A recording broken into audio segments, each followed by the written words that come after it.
Welcome to another episode of Living with FASD, Candid Conversations with Patti Kasper.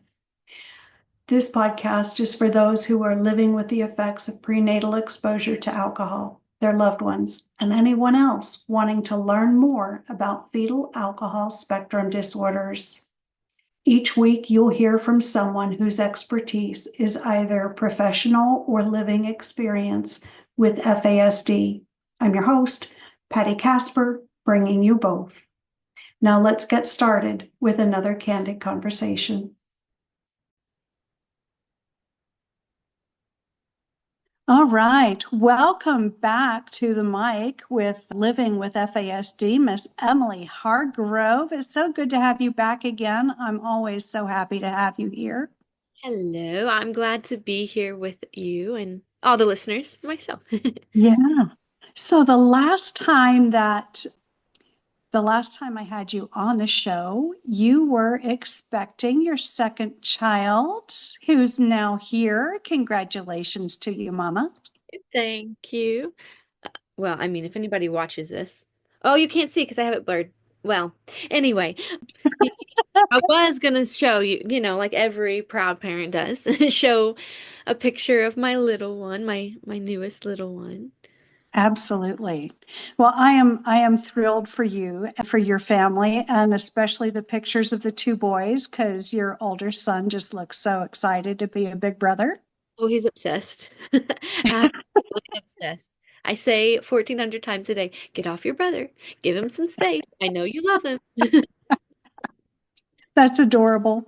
So getting ready to have another child and all those changes meant that you took a slight leave of absence from your doctoral program, but you're up and running with that again. Tell us about that. Yes, I am. Okay, so I am in the final study phase of my dissertation. So I have chapters 1 through 3 completed, defended, approved, all those things, and I have IRB approval to begin data collection. So yeah, Okay. I am collecting. I am attempting to collect my data at the moment. So, of course, I'm interested in understanding how adults with FASD express their faith and spirituality, which is Mhm. regardless of religious affiliation, doesn't really matter. So, Okay. for adults, if anyone is interested, so have to be at least 18 years old. You have to Okay.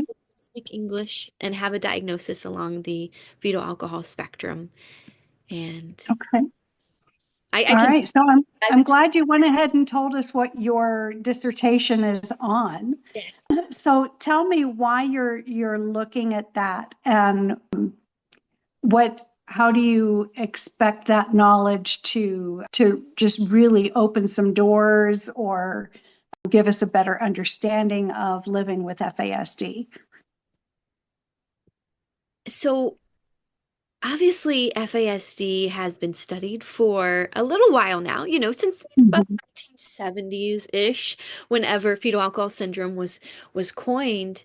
And it kind of, they looked at, the brain. They looked at children. Mhm. They looked at now I've had the privilege to say we've been able to look at the physical conditions of FASD. Mhm. I wanted to expand that into a holistic perspective because, you Mhm. know, there's the biopsychosocial model of development, but there's also the biopsychosocial spiritual model of Yeah. development. And I think that if we could explore the spiritual aspect of individuals' development, we will have a more holistic perspective of fetal alcohol spectrum disorder. And so, if we can better understand how to support the spiritual and faith development of an individual along the fetal alcohol spectrum, then again, not only do we have a better understanding of what FASD is, but we can then hopefully provide, supports for those that are in the spiritual communities, be that a church service or Mhm. be that any other spiritual, walk of faith or whatever that looks like for that specific individual. But Okay. I've also learned in my reading that if we have a better spiritual understanding of any individual, that actually helps us even better understand the diagnosis itself, if that makes sense. Because, Oh, do tell us how. so I mean, if you have, and I've looked at autism and schizophrenia and all in the literature, and so believe it or not, there's a unique spiritual component to those diagnoses as well. And so I've always been interested, of course, in spiritual development. Mhm, But then mhm, so there's that perspective of it, of, okay, so maybe we even have a better understanding of what it means to diagnose someone along the fetal alcohol spectrum. But then there's the practical aspect of it as well, which I know I'm, getting a little bit away from that part. But the practical piece is, I've heard so many, and I might have even said this on this podcast before, but I've heard so many parents, moms, and specifically say, I want to go to church service, but they don't understand my kid, and so I can't go. I'm not being understood. Or I hear people say, I've been told you don't have enough faith. You need to pray it away. You know, mhm. like, I grew up hearing that over and over again for my diabetes. Obviously, the fact that I'm still diabetic means I don't have sufficient faith. To those people, I say, phooey. That's spiritual abuse. yes, exactly. I mean, Paul, he had a thorn in his side that he said, hey, can Yes, you you did. the third time God said, no, my grace is sufficient for thee. So, Yes. so Yeah. sometimes our strength definitely is in embracing the diagnosis. And if others better understood it and better understood, Mhm, hey, maybe those with an FASD, they they have, maybe a challenge or a barrier to this mhm, aspect, then how can we come along beside them and and support them in that way? Or as someone with an FASD, maybe I need to better understand where there might be some barriers or challenges, or maybe even mhm, maybe it's not even that. Maybe it's it doesn't matter. Um, just because I have a barrier or a challenge in my spiritual development, this is just one unique way of looking at spiritual development. Who cares about that part mhm, of it so much as mhm, maybe there's something unique and special in the way we ourselves mhm. experience faith that others could even learn from, if that makes Yeah. sense. Yeah, it totally does. And when as you were saying all that, I was remembering a conversation I had a few weeks ago with Deb Evenson, who's very connected with the indigenous community up in Alaska.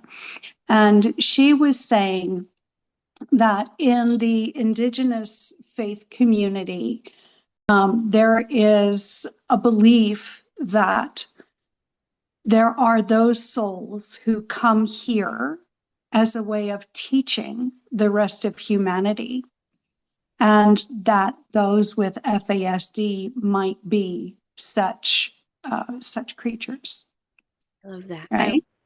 Yes, yes, and Yeah. not to go off on a tangent, but since this is a podcast, I have been absolutely enthralled and enamored in a specific podcast right now, which I don't like. For legal purposes, I don't know if I should say the name. No, but it's actually about individuals with autism and their unique Mhm. perspective and how they have specific spiritual gifts and how Mhm. often they have been written off and not understood. And now people are finally understanding they are not broken. They do not need fixed, just like FASC. They have a Mhm. unitive that that needs to be explored and understood and Yeah. brought to the table. And how can we, even those who don't have an autism spectrum disorder, grow from that perspective? The same thing with an FASD. I agree with that. I love that. Yeah. That's Yeah. I thought it was beautiful. And it just is such a good reminder for all of us to slow down and be willing to learn from one another. Particularly in this day and age when there is such political division. I'm much older than you, and was brought up in a generation that valued discourse and valued those differences as a way of kind of playing out how the even the scriptural teaching of we are to always have a ready defense for why we believe what we believe. It's through that dialogue, through that discourse, that we understand our own positions and can challenge the validity of our own positions, no matter what the topic. And so I think, that definitely plays out into spiritual discussions as well, you know? So I think we can all learn from each other, whether we are neurodiverse or not, or Exactly. neurotypical. Exactly. Yeah. Yeah.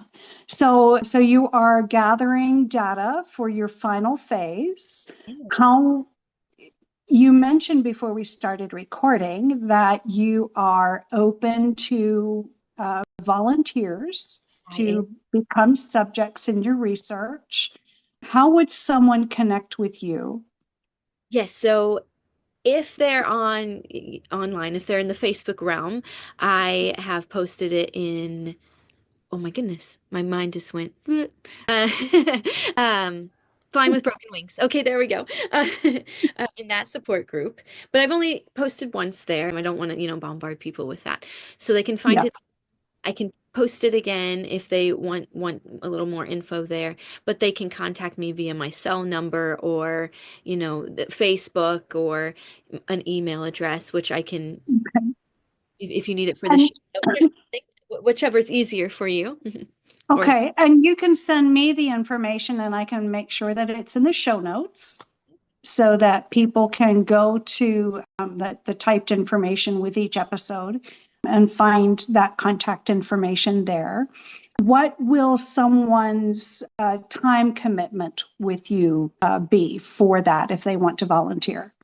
yes, thank you for asking. So it is a two component study. And so, first is completing a life tapestry exercise, which is a journal like activity, and they can fill it out on their own private time. And I've been telling people that there's really no time limit to that, but Mhm. if you give yourself ample time to kind of think about it and ponder, it could take maybe an hour to complete. And then Okay. there'll be a private Zoom, one-on-one Zoom meeting, and that will take approximately an hour to an hour and a half to Okay. complete that. So to thank them for their time, because I know that's a commitment for sure. They Mhm. Mhm. receive a $20 Visa gift card. Oh, that's very nice. Which isn't Okay. a whole lot, obviously, but Yeah. or PhD student here. I But wish there was a way you could get a $20 gift card for all the work that you're doing on that with each person. yeah, right? It would be nice if the university could do that for you. That would be nice. Okay. So that's all wonderful, but you have much more than that going on than just your doctorate studies, Emily. You're also a member of the ALC, the Adult Leadership Collaboration of the FASD Changemakers International. So what all have you been doing with the ALC lately? Right now, I've just been keeping up with what they've been doing out of the conference. A few of them Okay. were able to be there at the International Research Conference in Yeah. Seattle, Yeah. and just a couple of them were able to present. There was a session on stigma, which of course I think we Mhm. could never get enough of conversation Right. now. And one was also able to open up the pre-conference. And what we've been doing since the previous conference where we were able to get together and kind of lead the other adults with FASD at the Mhm. in Seattle a year ago, which is crazy. I can't believe it's already been a year ago. I know. We've been meeting via Zoom, discussing what are Okay. we going to do next. We've been able to become a nonprofit organization, which I think is fantastic. That's huge. Yes. Huge step and able to continue to carry on big projects because unfortunately as the world works you have to have funding, right?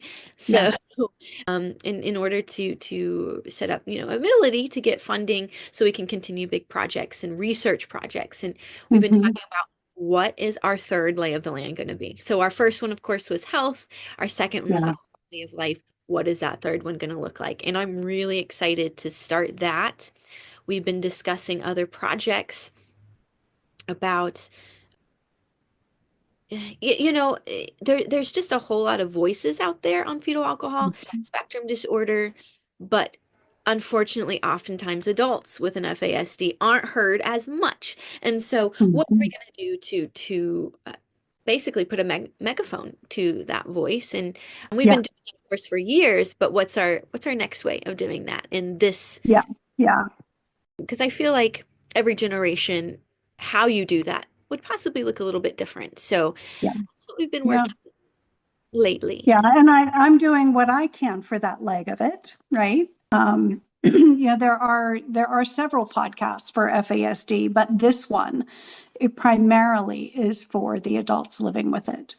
Although, of course, I'm happy for parents and caregivers of littles with FASD to listen and to learn to find hope and inspiration and comfort, knowing that their young ones can grow up and have a very full life as you and I do. Exactly. So, Exactly. yeah, that's very exciting. That's very, very exciting. So, and I've been so thrilled to read the lay of the land studies, the first and the second. And you guys do such fine work. You really are an impressive group of younger people. So, all right. And then, but if those two things aren't enough, you're also president or CEO? President of the board. President, Of the board, yes. yeah, of the FASD Collaborative Project. Yeah. So tell us what that's about. A lot of people have probably, well, that is if they've dove into the FASD world, advocacy, research, whatever side of that, they have probably heard of Dr. Emily Rusnak. And Mhm. she is the CEO and she does phenomenal work. She very much is like, okay, how can we take all of this work that is done by so many wonderful people that are in Mhm. silos, whether that be they're a researcher or they're a speech pathologist or they're an advocate or they're a parent or they're a trainer, whatever that looks like. How can we bring them from the silos of information to a true collaboration Yeah. A idea central hub. central hub where people Yeah. can, hey, I heard you guys do this. We need that information here. Well, whatever that. Hmm. Um, they also have their own big projects that they work on. Of course, again, funding is a big piece of this. And so, Hmm. if I'm understanding everything, some things are a little bit on pause right now, and that's okay because, again, funding. But that's in a nutshell what it's all about is trying to bring all of those voices together where we can Hmm. support one another, whether that be, hey, I need a webinar on this, or can you point me in the right direction of who can support me best in my Yeah. state on this, or whatever it may look like. Yeah. So, Yeah. Okay. and So that's exciting. I don't know how you find time to do all these things. I, I believe it or not, do get sleep, even with a baby. When? Thing because I really thought I was never going to get sleep again once the once my second baby came. I was like, okay, I braced for it. I prepared myself, but he is actually letting me sleep, which is a godsend. A blessing. Yeah. Yes. All right. So the other thing that we were discussing the last time you were on was your book. Oh yes. Tell us how that's doing. Oh yes, the shameless plug. Which I of course I oh people that okay, you can kind of see it because I have the blur on my background, Yeah. but I can actually unblur it. There it is. All I right. have it in hand, which is a long time coming, very exciting. As you know, like when you're waiting for that book to finally, be in hand, all the steps that you Hmm. have to go through, it feels like it takes forever. But Yeah. yeah, I have it on Amazon and hopefully in bookstores soon. That Okay. is the plan. They've all been printed for the books, so that is good. I Okay. I'm really hoping and praying that anyone who does purchase it finds it useful, right? I Yeah. mean, as with anybody that writes a book, they they want it to be useful. And Yeah. so my Tell goal. us again the title. FASD is my superpower. Okay. And I, of course, like I've said before, I'm kind of the narrator, and I'm taking individuals, young people in particular, because it's helping kids understand the strengths of their diagnosis Mm-hmm. through the journey of, okay, so what does my brain look like? I know there's some changes. How can I support that? What does my body look like? Mm-hmm. Changes to that. How can I support that? And Mm-hmm. I even have a piece on faith in there that, hey, you might not resonate with my personal faith journey. That's okay. You can still write down words of encouragement because it's got Mm-hmm. some journal sections as well where they can kind of journal through this journey. If they want to do this on their own, they sure can. But if they want, Yeah. a caregiver to kind of help read this with them, and there's prompting and goal writing and dream, considering their dreams and what their future Yeah. looks like. And again, we live in this world where there's a lot of negative prognoses that come along with Mm-hmm. FASD diagnosis of, well, Hashtag 34. yes, yes. You're not going to make it through school likely, and you're not going to live past 34, which I'm Yeah. 34. So I, I you know, on my TikTok, it's my I've dad's been birthday. blowing Mhm. through those very negative doomsday prophecies for my entire life with the diabetes, which I believe was caused by the alcohol exposure. In my case, maybe not for everybody, but in my case, I do believe it to be the case. I was diagnosed on my second birthday, and my parents were told that I would probably not live past 8 years of age. So that was the dark ages. It was, it was the mid 1960s. What did they know back then? But, and here I am, 61 and a half, and, doing well. I still have both legs. I still have my kidneys. I still have my gut is working the way it's supposed to. So I'm totally blowing through those prognostications that were all doomsday. And then, there too with the hashtag 34, I'm almost double that. So yeah, that we just don't need to listen to that.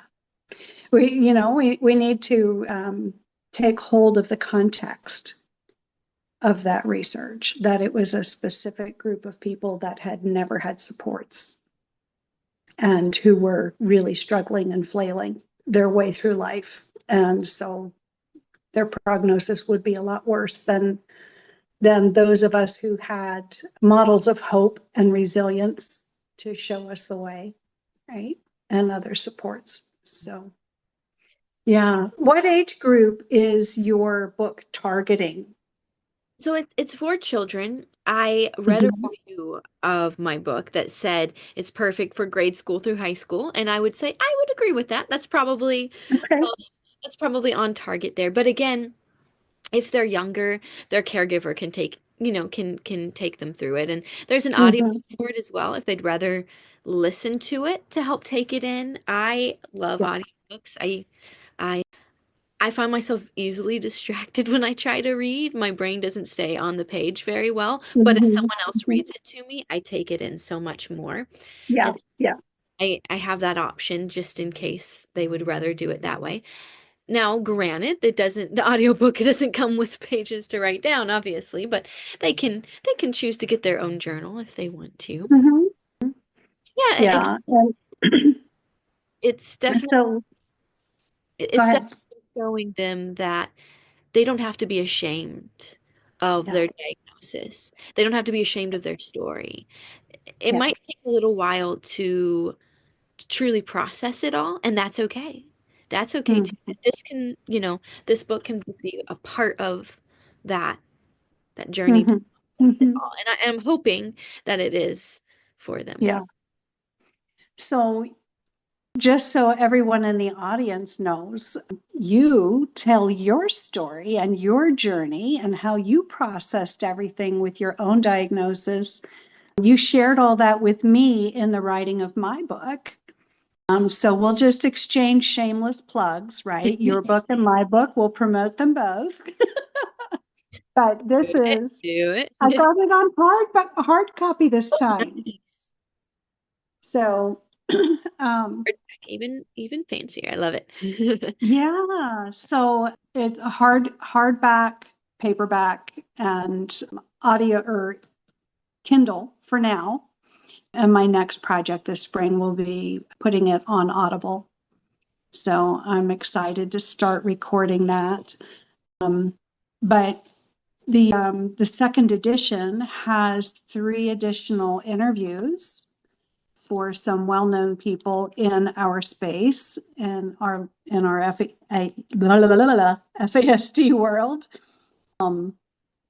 So I'm excited about that. And I also put in journaling pages so in the back so that if people really relate to things that they read about as they read my conversation with you, my conversation with the other 11 people that I have interviewed, they can, or in the telling of my own story, they can take notes and they can take all that with them if they choose to pursue a diagnosis. But Sip by Sip is really geared for those who maybe never realized that alcohol exposure is what has caused so many of their challenges and difficulties in life, whether it's social or emotional or behavioral or physical.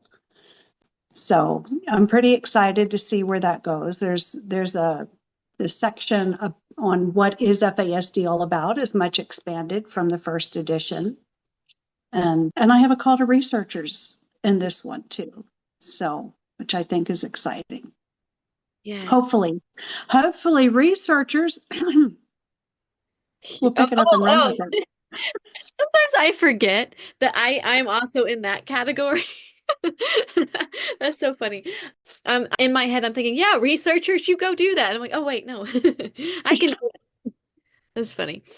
No, hopefully Sorry. someone can read your book and think, aha, this is an aha moment. Someone I Yeah. know, or this is me, or aha, now I know what I need to do and research. Yeah. Yeah. And I think the beauty of the tact that I took in interviewing so many different people is it really shows the diversity in how people are affected by that prenatal exposure, because we are each very, very different in how alcohol has impacted us. Indeed. Yeah. Yeah. Awesome. Well, you have been so busy. And I'm so delighted to have you back on again. And let's not wait a whole year No. before you're back on again. So Okay. when I want to have you back on Living with FASD when you finish processing all that data.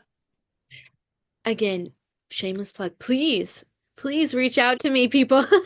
And your voice is so needed in this because, Yeah. again, we need to be viewed as not just these individuals with a brain-based condition, but we are, Mhm. like you're talking about, we're each unique and we are Yeah. holistic individuals that have so much Yeah. more than just our brain and our body, but we have a spiritual aspect. And I feel like the world is starting to become more and more aware of this, Mhm. Yeah, I do too.